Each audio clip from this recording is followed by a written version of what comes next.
সালাতে দোয়া কবুল হয়। সালাতে দোয়া কবুলের 3 জায়গা। একটা হচ্ছে তাকবীরে তাহরিমার পরে আমরা সানা পড়ি না, আমরা তো একটা পড়ি।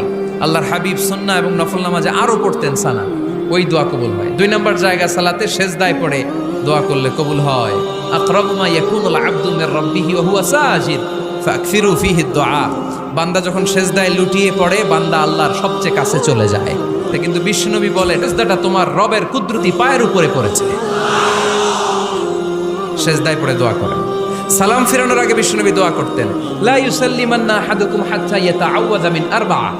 আল্লাহর হাবিব বললেন, 4 জিনিস থেকে পানাহ না আছে আমার কোন উম্মত যেন সালাম না ফিরায়। তারা যেন পড়ে, আল্লাহুম্মা ইন্নী আউযু বিকা মিন আযাবিল কবর, আউযু বিকা মিন আযাবি জাহান্নাম, আউযু বিকা মিন ফিতনাতিল মাহইয়া ওয়াল মামাত, আউযু বিকা মিন ফিতনাতিল মাসিহিদ দাজ্জাল। আল্লাহ কবরের আযাব থেকে বাঁচাও, আল্লাহ জাহান্নামের আগুন থেকে বাঁচাও, আল্লাহ জীবন